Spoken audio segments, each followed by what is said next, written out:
अच्छी salary, international experience और बेहतर लाइफस्टाइल, जी हाँ, यही वो वजह है जो आज भारतीय युवाओं को विदेश की ओर खींच रहे हैं। जी हाँ, आप सही सुन रहे हैं। आपको जानकर हैरानी होगी कि देश का हर दूसरा युवा आज विदेश जाने का सपना देख रहा है। बिल्कुल सही। एआई आधारित global talent platform turn group की ताजा रिपोर्ट सामने आई है, जहां पर बड़ा खुलासा हुआ है। रिपोर्ट क्या कहती है आपको बताते हैं। 52% भारतीय युवा जो हैं, बेहतर करियर और ज्यादा पैसे के लिए विदेश जाने का प्लान बना रहे हैं या बना चुके हैं। अब सर्वे देश भर के करीब 8,000 लोगों से बातचीत पर आधारित है और बताता है कि युवाओं की प्राथमिकताएं तेजी से बदल रही हैं। रिपोर्ट ये कहती है कि माइग्रेशन की पसंद भी बदल रही है। अब ऐसे में कई बड़े सवाल भी खड़े हो रहे हैं। बड़े सवाल क्या है, जरा आपकी स्क्रीन पर हम फ्लैश कर देते हैं। रिपोर्ट की बारीकियां भी आपको बताएंगे, लेकिन बड़े सवाल, क्या भारत युवाओं को जो उनके सपने हैं उनको पूरा क्या नहीं कर पा रहा है? क्या भारत युवाओं को नौकरी और सैलरी देने में नाकाम हो रहा है? क्या बेहतर नौकरी और सैलरी के लिए देश छोड़ना जरूरी है या अब मजबूरी बन गया है? क्या भारतीय युवाओं का विदेश ही बेहतर भविष्य है? क्या भारतीयों की सरकारी योजनाएं जो उनके लिए है युवाओं को वो नहीं रोक पा रही हैं? ये बड़े सवाल जो हैं आज की इस चर्चा में हम खड़े कर रहे हैं। लेकिन रिपोर्ट की कुछ हाइलाइट्स हैं, जरूरी बातें हैं जो आपको बताना जरूरी है। सीधा उसी का रुख करते हैं। आपको बताते हैं कि जो भारतीय युवा जो विदेश जा रहे हैं वो दरअसल कहां जा रहे हैं, कौन कौन सी जगह हैं जो उन्हें पसंद आ रही है। यहां पर कुछ जगहों का जिक्र है रिपोर्ट में, जैसे कि भारत के जो युवा है वो जर्मनी जाना चाहते हैं। 43% युवा जो है जर्मनी जाना चाहते हैं। ब्रिटेन 17%, जापान 9% और अमेरिका जाना चाहते हैं 4% युवा। इतना ही नहीं, यहां पर बताया गया है कि माइग्रेशन का बड़ा कारण क्या है, क्या वजह है जिसके लिए भारतीय युवा जो है विदेशी धरती की ओर रुख कर रहे हैं। कमाई के मौके ज्यादा है, सैलरी वहां पर बेहतर है, अच्छी लाइफस्टाइल कौन नहीं चाहता है, प्रमोशन और सीखने के मौके भी ज्यादा है, क्योंकि अपने करियर में एडवांसमेंट करनी है, आपको नए नए लेवल्स पे पहुंचना है आपको, इसीलिए वो बाहर जाना चाहते हैं। ग्लोबल लेवल पर काम करने का अनुभव है। एक बार भारत से बाहर निकल गए तो फिर आप कहीं भी जा सकते हैं, कहीं भी आप कुछ भी कर सकते हैं, प्रोफेशनली आप बहुत बेहतर ग्रो कर सकते हैं, ये बात सामने है। जॉब सिक्योरिटी जो है बेहतर देती हैं विदेशी धरती और फॉरेन कंट्रीज। साथ ही जीवन स्तर सुधारने की बहुत बड़ा जो है आपका एक एस्पेक्ट है, लाइफस्टाइल अपग्रेडेशन जिसको हम कहते हैं, वो एक बहुत बड़ा एस्पेक्ट, इसकी वजह से भी युवा जो है वो भारत छोड़कर जा रहे हैं।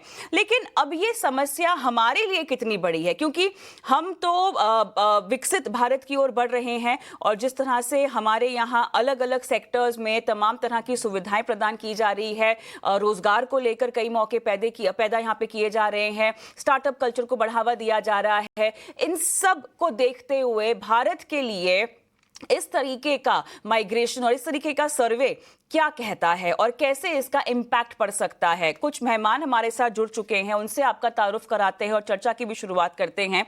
जितिन चावला साहब करियर काउंसलर हैं जो जुड़ चुके हैं हमारे साथ, और हमारे साथ हैं डॉक्टर कमल छाबड़ा, फाउंडर सीईओ केसी ग्लोब एड, और साथ ही मिताली निकोरे भी हमारे साथ जुड़ चुकी हैं, फाउंडर इकोनॉमिस्ट निकोर एसोसिएट्स की। आप सभी का स्वागत है इस खास पेशकश में। और बहुत ही इंटरेस्टिंग रिपोर्ट है, मैं तो ये कहूंगी, क्योंकि ऐसा नहीं है कि ये सच्चाई से बहुत ज्यादा दूर है। मेरे ख्याल से आसपास ही अगर हम देखें तो ऐसे बहुत सारे युवा हमें मिल जाएंगे जो वाकई ये कहते हैं कि यार बाहर जाना है, कोई ना कोई देश किसी ना किसी की जुबान पर हमेशा होता ही है। तो चलिए जितिन जी, आप ही के पास आएंगे।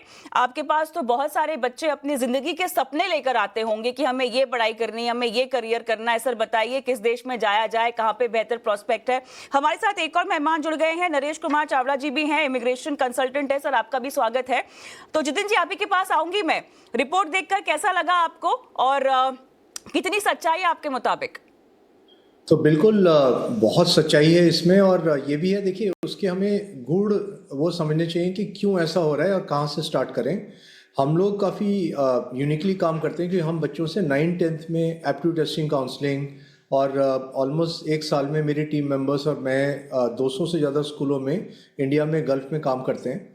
तो क्या होता है कि इंडिया में जैसे बच्चे अगर प्लान कर रहे हैं, और काफ़ी इंडियन पेरेंट्स तो सोचते भी हैं इंडिया, लेकिन बच्चे जनरली बाहर की बातें ज़्यादा करते हैं। क्या रीज़न है उसकी वजह से? एक, lack of practical education in India. थोड़ा बहुत चेंज हो रहा है, कुछ नई यूनिवर्सिटी स्टार्ट हुई जो कर रहे हैं, बट कन्वेंशनल यूनिवर्सिटीज़ अगर देखूंगा तो उनका मतलब जो पढ़ाने का डर रहा है, कई चीज़ें ऐसी हैं जो 30 साल पहले पढ़ा रहे थे वही अभी चल रही हैं। और ये तो मैं मेट्रो में बैठ के दिल्ली की बात कर रहा हूँ। अगर मैं इलाहाबाद चले जाऊँ, लखनऊ चले जाऊँ, तो बहुत ही बुरा हाल है। जो हमारी यूनिवर्सिटीज़ हैं वो चेंज नहीं हुई हैं, पहला मुद्दा। दूसरा मुद्दा क्या है कि हमारी जो अपॉर्चुनिटीज़ हैं वो भी कंपैरेटिवली लिमिटेड हैं, और स्टार्टिंग सैलरीज कम हैं। अगर मैं टॉप मोस्ट लेयर हटा दूं, जैसे आईआईटीज़ आईएम्स हैं, या इवन आईआईटीज़ में भी जो नए आईआईटीज़ हैं उनको भी इतनी अच्छी अपॉर्चुनिटीज़ नहीं मिल रही हैं, कई जगह प्लेसमेंट नहीं हुए हैं। क्यों?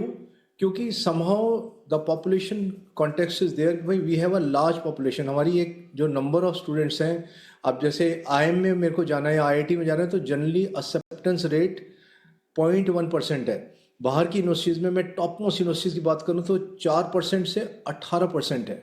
अगर मैं स्पेन में आई बिजनेस स्कूल में जा रहा हूँ तो मेरे को 12 से 18% का एक्सेप्टेंस रेट मिल रहा है, जबकि इंडिया में हर 1000 बच्चे पे एक बच्चे का होता है। बाहर में हर 100 बच्चों में 18 बच्चों को हो रहा है, या 16 बच्चों को हो रहा है, या हार्वर्ड एमआईटी जैसी यूनिवर्सिटी में 4 बच्चों को हो रहा है। तो इंडिया में मतलब कंपटीशन ज़्यादा है। तीसरी बात, इंक्यूबेशन सेंटर्स की कमी है।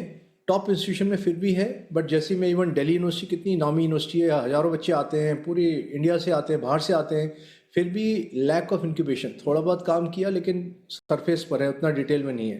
तो इंक्यूबेशन सेंटर्स की कमी है, इसीलिए फिर बच्चों को उतना प्रैक्टिकल एक्सपोजर नहीं मिलता, इसलिए रेडी नहीं होते। और जो पेरेंट्स का रुझान था आज से 10-15 साल पहले, इंडिया का ज़्यादा था, लेकिन धीरे धीरे उनको भी ग्लोबल अवेयरनेस हुई, लोगों ने ट्रैवल बहुत किया, लोगों ने देखा, कई फैमिली में बच्चे गए, तो फिर आगे एक पूरी लाइन लग गई कि हाँ, बाहर जाके हमें इस तरह से सक्सेस अचीव हो सकती है। तो ये सब रीजन है जिसकी वजह से चेंज आए। आगे कंट्रीज चेंज हो रही हैं, क्योंकि यूएस ने वीसा नॉर्म्स टाइट करा, कनाडा में पॉलिटिकल इश्यूज हुए। तो आज कोई बच्चा आता है तो हम डिस्कशन करते हैं, तो हम उसे, वैसे हम मतलब मेरे पास इंडिया की भी बताने वाली टीम्स हैं और आउटसाइड की भी हैं, लेकिन जो आज की कंट्रीज़ हैं, जापान इज़ अपकमिंग, 5 लाख से ज़्यादा जॉब्स अगले 3-4 साल में। जेरियाट्रिक पॉपुलेशन, उनका death rate is more than birth rate, तो they want Indians. Finland is upcoming. Germany आपने बिल्कुल ठीक हाईलाइट किया। इसी तरीके से यूएई, ओ गॉड, क्या आपको पता है मतलब यूएई में कितने लोग जाते हैं? 2.5 लाख से भी ज़्यादा लोग जा रहे हैं यूएई। या तो यूएई ने पिछले 4-5 साल में बहुत ग्रो किया है। जो मेरे ख्याल से कनाडा से डाउन हुए वो यूएई, कुछ और country, Netherlands is pretty good, Netherlands में अच्छा ग्रो किया है। अभी न्यूजीलैंड के साथ हमारी गवर्नमेंट ने एफटीए साइन किया, तो अगले 2-3 साल में न्यूजीलैंड काफ़ी बढ़ जाएगा, and so on and so fourth. तो इसलिए पुरानी कंट्रीज़ छोड़ के नई कंट्रीज़ में अपॉर्चुनिटी ज़्यादा हुई हैं, और डेफिनेटली हमें समझना चाहिए। और मैं अगर एक ग्रोइंग अप स्टूडेंट हूँ, और चाहे मैं 12th के बाद जाऊँ, चाहे मैं ग्रेजुएशन के बाद जाऊँ, इनफैक्ट 2-3 बच्चे हर साल 10th के बाद भी जा रहे हैं, तो हम कई बोर्डिंग स्कूल के साथ काम करते हैं।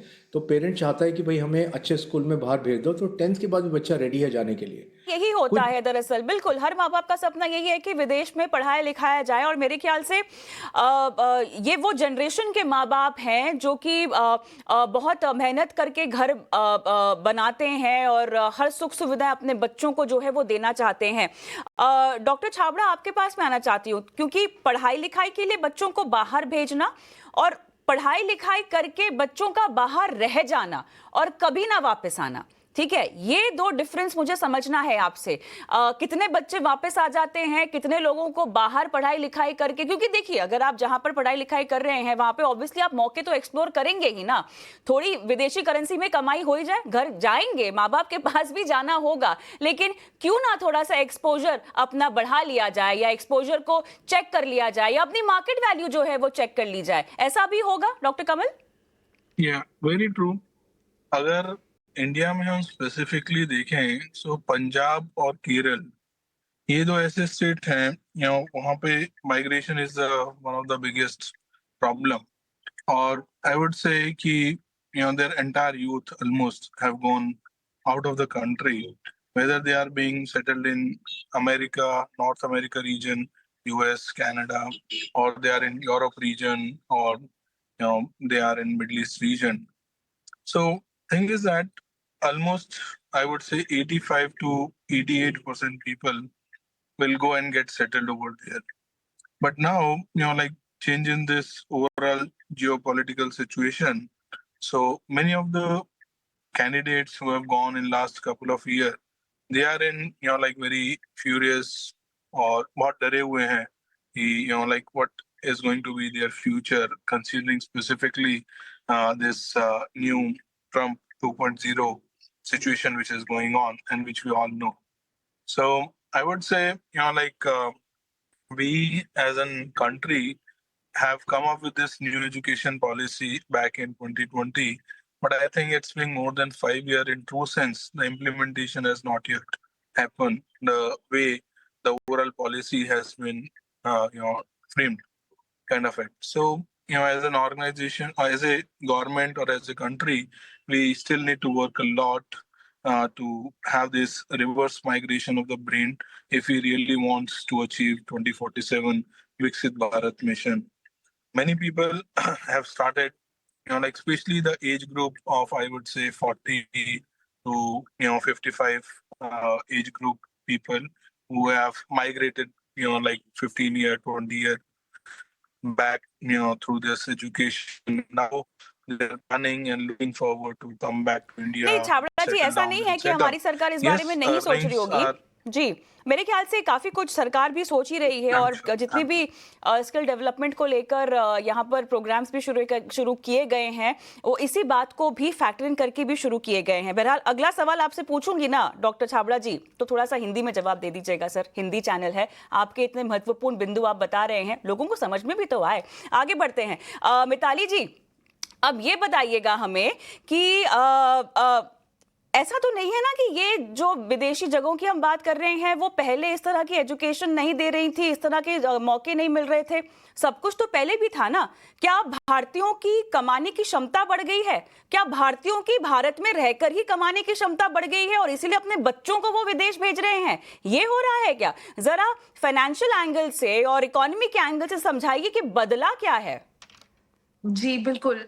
एक तो मैं ये कहना चाहूँगी कि पहले अगर हम इकोनॉमी की बात करें और हम अगर लोगों के एक्सपीरियंसेस की बात करें और जैसे आप फाइनेंशियल की बात कर रही थी, तो मेरा एक क्लाइंट है कॉलेज लैब और मैं कॉलेज लैब के साथ काफ़ी काम करती हूँ क्योंकि कॉलेज लैब में ये अप्रोच रहती है कि जो बच्चे बाहर जा रहे हैं, उनकी एम्प्लॉयबिलिटी पर और उनके स्किल लेवल पर भी बहुत काम करा जाए। एक चीज़ होती है कि आप किसी कॉलेज में जाना चाहते हैं, आपको एडमिशन मिल जाए।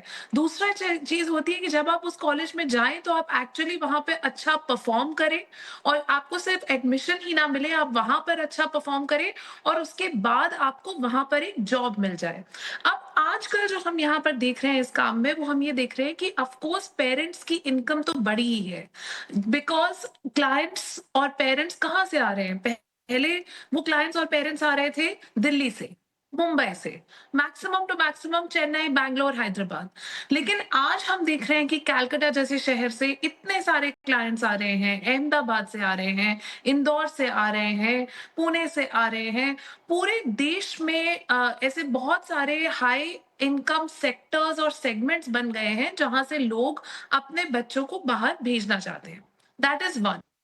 सेकंड, मैं इसमें एक जेंडर एंगल भी लाना चाहूंगी। पहले एक मेल प्रेफरेंस होता था कि हम अपने घर के लड़कों को सिर्फ बाहर भेजेंगे, लेकिन आज हम ये देख रहे हैं कि जो बड़ी फैमिलीज हैं, जो रिच फैमिलीज हैं स्पेशली, और मिडिल क्लास भी, वो लड़कियों को इक्वली बाहर भेजना चाहती हैं। यस, हो सकता है कि वो बहुत ज्यादा दूर ना भेजें, लड़कियों को बोले कि आप सिंगापुर चले जाओ, यूके चले जाओ, यूएस मत जाओ, और ये हम देख रहे हैं डेटा में। लेकिन लड़कियों को बाहर भेजने का ट्रेंड और ज़्यादा बढ़ गया है और स्पेशली हम ये देख रहे हैं कि इस एजुकेशन के लिए बहुत एस्पिरेशंस है फैमिलीज की कि लड़कियां भी बाहर जाएं। तीसरी एस्पेक्ट है जो चेंज हुआ है, जैसे आपने चेंज का पूछा, चेंज ये है कि बाहर पहले जॉब्स उतनी ज़्यादा नहीं थी। पहले ऐसे लगता था कि हाँ, आप जाओगे, आपको एक लो लेवल जॉब से ही स्टार्ट करना पड़ेगा। लेकिन अब ग्लोबली जब आप अच्छा परफॉर्म करते हैं, अच्छे यूनिवर्सिटी में जाते हैं, आपका टॉप कॉलेज में एडमिशन होता है, चाहे आपको 2-3 साल लग जाए जॉब सर्च में, 2-3 साल लग रहे हैं लोगों को। मेरी खुद की जो इंटर्न है वो हार्वर्ड गई है, उसको 2 साल लगे जॉब मिलने में। लेकिन जब उसको जॉब मिली तो बहुत ही टॉप नॉच कंपनी में और अच्छे पोज़ीशन में जॉब मिली। तो ये एक एप्रिसिएशन इंडिया के टैलेंट का, इंडियंस के टैलेंट का डेफिनिटली हुआ है और भारत की जो पोज़ीशनिंग है ग्लोबल एजुकेशन मार्केट में, वो पूरी तरह से बदल गई है। पहले ऐसे लगता था कि हाँ, एन मास इतने सारे लोग लो स्किल डिग्री के लिए आ रहे हैं, लेकिन आज सारे कॉलेजेस भारतीय स्टूडेंट्स को ऐसे देखते हैं कि हाँ, ये तो हमारे सबसे इंपॉर्टेंट स्टूडेंट्स हैं, सबसे ज्यादा तादाद में आ रहे हैं चाइनीज के बाद, और इनके पास हायर पेइंग कैपेसिटी है, ये प्रीमियम सर्विसेज भी लेते हैं। उनके यहाँ पे बेस्ट रेसिडेंसेस, बेस्ट खाना, इस सब के लिए भारतीय स्टूडेंट्स एक्चुअली पे करते हैं extra over and above fees के। इसलिए यूनिवर्सिटीज़ भी चाहती हैं कि यहाँ से बहुत सारे स्टूडेंट्स वहाँ जाएँ, और हम इन यूनिवर्सिटीज़ के साथ भी कॉलेज लैब काम कर रहा है, देखने के लिए कि कैसे टाई अप्स हो सकें, टेक्निकल एक्सपर्टीज़ बन सके और बहुत सारे स्टूडेंट्स जो बाहर जाना चाहते हैं, वो जा पाएँ। पढ़ाई लिखाई, मिताली, पढ़ाई लिखाई तो एक वजह है जो कि हम समझते हैं। हो सकता है कि एजुकेशन का स्तर अभी तक वहां तक नहीं पहुंचा हो भारत में, जिसको लेकर कवायद बाय द वे शुरू हो चुकी है, लेकिन अभी हम अंतर्राष्ट्रीय स्तर तक नहीं पहुंचे हैं। लेकिन रिपोर्ट केवल इसी बात को हाईलाइट नहीं करती है, लाइफस्टाइल्स की बात कर रही है, जिस तरह से आपको सुरक्षा दी जाती है, जिस तरह के वहां पर एक सिक्योर एनवायरनमेंट और सेफ्टी आपको दी जाती है, ये भी एक बहुत बड़ा एंगल है। अच्छी जिंदगी का स्तर कौन नहीं चाहता है? ये भी तो एक बहुत बड़ी वजह, जिसकी वजह से हम देख रहे हैं कि ये पलायन हो रहा है और लोग वहीं पर घर बसाना चाहते हैं। वरना अगर पढ़ाई लिखाई की बात होती तो लोग पढ़ लिख के वापस आ जाते। कहीं ना कहीं हमारे यहाँ कुछ ना कुछ गलत हो रहा है, जो या कुछ ना कुछ ऐसा है जो वहां बेहतर हमें मिलता है। बेहतर जिंदगी की तो चाह वहां पर है ही, जो नहीं मिल रही है, जिसकी वजह से वो वहां जाना भी चाहते हैं। बिल्कुल, बिल्कुल, और मैं डेफ़िनेटली ये कहूँगी कि अगर मैं महिलाओं की बात करूँ, तो ये एक्चुअली एक बहुत इंटरेस्टिंग चीज़ है। वहाँ पर आप देखिए, जब आप किसी भी जैसे किसी को डेट करेंगे या शादी करेंगे, वहाँ का कल्चर ऐसा है कि जो मर्द हैं, घर के आदमी हैं, वो घर के काम में 100% अपना एफर्ट देते हैं। वो हाथ बटाते हैं, वो इक्वली काम करते हैं। वो ये नहीं एक्सपेक्ट करते कि कोई महिला जो है वही सारा घर का काम करे। और भारत की आप सिचुएशन देखिए, यहाँ पर महिलाएं 5.6 आवर्स, रोज के 5.5 घंटे घर का काम करती हैं, अनपेड केयर वर्क जिसे हम कहते हैं इकोनॉमिक्स में, और मर्द सिर्फ 30 मिनट करते हैं। और ये अर्बन इंडिया के मैं स्टेटिस्टिक्स बता रही हूँ। तो यहाँ पर जो महिलाएं हैं उनके लिए तो डेफिनेटली एक अट्रैक्टिव है।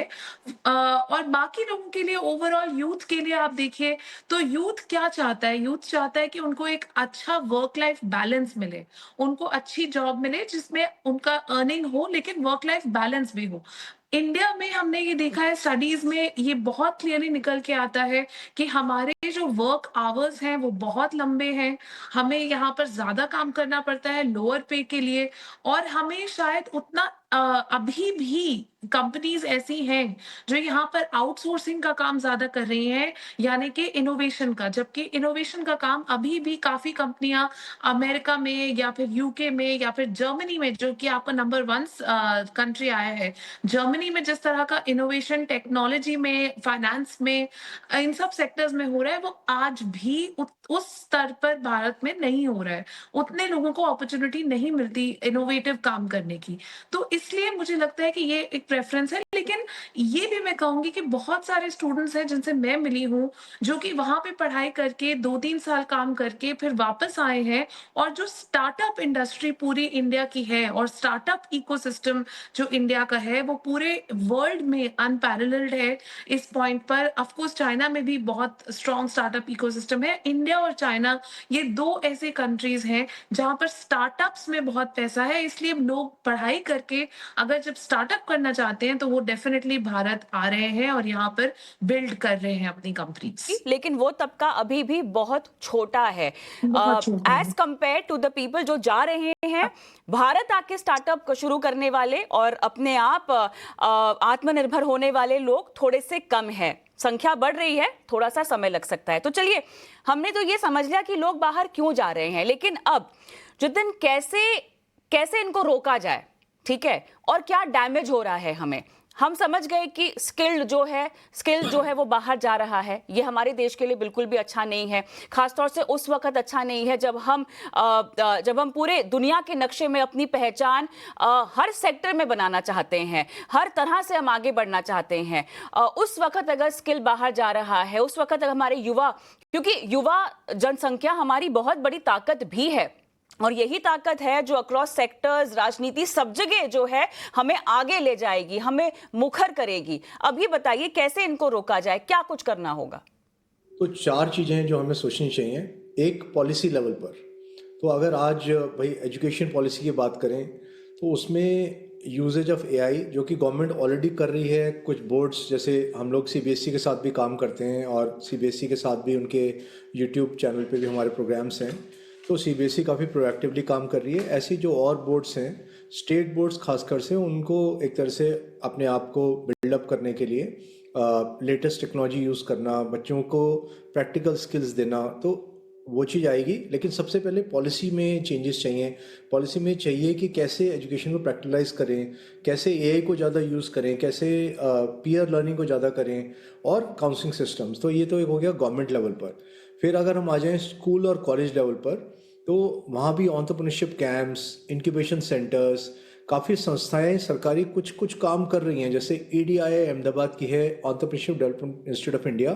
तो ये लोग स्कूलों के टीचर्स को ट्रेन करते हैं, लेकिन खाली यही कि इनके फुटप्रिंट्स कम हैं। मतलब मैं शायद जानता हूँ कि शायद 50 एक स्कूल में ये लोग चले गए हैं, और कुछ गवर्नमेंट के साथ, जैसे अभी हिमाचल गवर्नमेंट के साथ काम कर रहे हैं। लेकिन if I was leading a state government, let's say इन ओडिशा, तो मैं इन्हें वहाँ भी इनवाइट करता। तो इस टाइप का रुझान। तीसरी चीज़ है कि स्कूल्स और कॉलेजेस में इसको बहुत इजीली कर सकते हैं। इंटरनेशनलाइजेशन होना चाहिए, एक्सचेंज प्रोग्राम होना चाहिए। अब दिल्ली यूनिवर्सिटी इतनी बड़ी यूनिवर्सिटी है, लेकिन सैडली अभी भी कोई ऐसा प्रोग्राम नहीं है कि 6 महीने आप जाके भाई जर्मनी में रह लो। एक्सचेंज प्रोग्राम से आप ऑटोमेटिकली बच्चे को बाहर का एक्सपोजर मिल जाएगा। और हमारा कुछ कंट्रीज के साथ बहुत अच्छा लिंक है। जैसे काफ़ी लोग, मतलब इनफैक्ट स्टडी अब्रॉड वाले लोग भी बोलते नहीं है इसका, बट इंडियन गवर्नमेंट ने, मोदी जी ने लास्ट ईयर साइन किया था classes international programme French government के साथ, जिसमें इंडिया का बच्चा फ्रांस में जाके पढ़ सकता है at a very subsidize fees. 4 lakh से 6 लाख रुपए साल का ट्यूशन फी, गवर्नमेंट का इंस्टीट्यूशन फ्रांस में। और पिछले साल खाली इंडियंस के लिए था, फ्रेंच गवर्नमेंट ने किया था, लेकिन इस साल से उन्होंने कुछ और कंट्रीज़ के साथ भी किया है। तो इस टाइप के प्रोग्राम बहुत अच्छे प्रोग्राम्स हैं। तो इंडिया इनिशिएटिव ले रहा है। हमारी प्रेजेंस हमारे इंस्टीट्यूशन की अभी दुबई में जैसे बढ़ गई है, इवन दोहा का भी प्लानिंग है, बट IIM अहमदाबाद खुल गया, उसके बाद या इस तरह के इंस्टीट्यूशन खुल गए। और चौथी चीज़ है कि जो स्किलिंग वाली बात है, अगेन उसे सरफेस लेवल पे ना करते हुए, जैसे स्पेशली कॉलेज के बाद बच्चे सोच रहे हैं मैं इंजीनियरिंग कर रहा हूँ, हाँ। अब मैं इंजीनियरिंग कोई और कर रहा हूँ, मुझे लेटेस्ट पता होना चाहिए। अगर मुझे मैकेनिकल करके कंप्यूटर एडेड मैन्युफैक्चरिंग आती है, कंप्यूटर एडेड डिजाइनिंग आती है, तो मेरे को जॉब्स मिलने का चांसेस ज़्यादा है। तो इंडस्ट्री के साथ लिंकअप जरूरी है।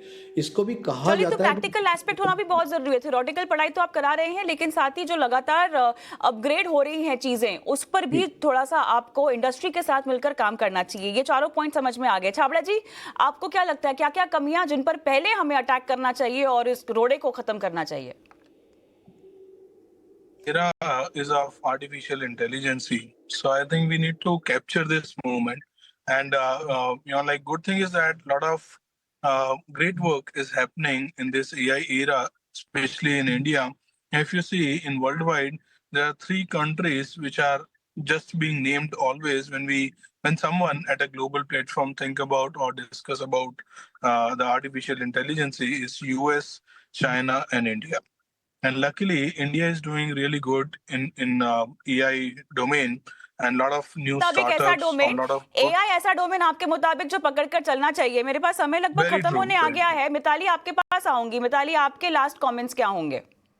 जी, सबसे पहले तो मैं ये कहना चाहूँगी कि हमें इस सेक्टर को ऐसा सेक्टर नहीं समझना है कि ये अच्छी बात नहीं है कि हमारे स्टूडेंट्स बाहर जा रहे हैं। जब ओके। हमारे लोग बाहर जाते हैं तो वहाँ हमारे पास रेमिटेंसेस आती हैं, और अगर हम आज केरला या पंजाब दोनों की इकोनॉमीज को देखें तो रेमिटेंसेस एक बहुत बड़ा सोर्स है हमारे लिए रेवेन्यू का। तो हमेशा हमें अपनी साइट को ग्लोबल जॉब मार्केट पर रखना है। भारत एक बहुत बड़ी इकोनॉमी है, लेकिन इतनी भी बड़ी नहीं है कि हम हर साल 100 मिलियन जॉब्स क्रिएट कर सकें। हमारे पास इतने यूथ हैं, हमें उनको जॉब्स दिलवानी है और हमें ग्लोबल जॉब मार्केट में उनको भेजना है, सिर्फ भारत में नहीं। नंबर 1। नंबर 2, हमें अपने एजुकेशन सेक्टर को स्ट्रेंथन करना है। इसमें एआई लाने से ये स्ट्रेंथन नहीं होगा। आप स्वीडन के नंबर 1 स्कूल को देखिए, आप डेनमार्क के नंबर 1 स्कूल को देखिए, उन्होंने एआई पूरी तरह से अपने करिकुलम से हटा दिया है। हमें लोगों की थिंकिंग स्किल्स बनानी है। जब तक हमारे लोग सोचेंगे नहीं, तब तक वो कुछ नया नहीं बना पाएंगे, तब तक हम इनोवेशन नहीं ला पाएंगे। इसलिए ये बहुत जरूरी है कि हम अपने एजुकेशन सेक्टर में एक्चुअली इन्वेस्ट करें, ताकि हम थिंकिंग वाले लोग बना पाए, जिनके दिमाग चल सके। चलिए, तो बहुत ज़रूरी है कि यहाँ पर जो जीवन शैली का स्तर है, एक तो भारत में उसको बेहतर बनाया जाए, एजुकेशन के तमाम जो पैमाने हैं उन पर सोचा जाए। कहीं ना कहीं कवायद शुरू हो चुकी है, लेकिन फिर भी जो रिपोर्ट जो डेटा सामने आ रहा है वो चिंताजनक है। इसीलिए भी क्योंकि हम चाहते हैं कि भारत के विकास की कहानी में हमारे जो युवा हैं वो आगे रहें और अग्रणी रहें। और आप सभी का इस खास चर्चा में आपने शिरकत की और इतने महत्वपूर्ण मुद्दे पर अपनी राय रखी। और इसी के साथ आज के इस एपिसोड में मुझे भी इजाजत दें। नमस्कार।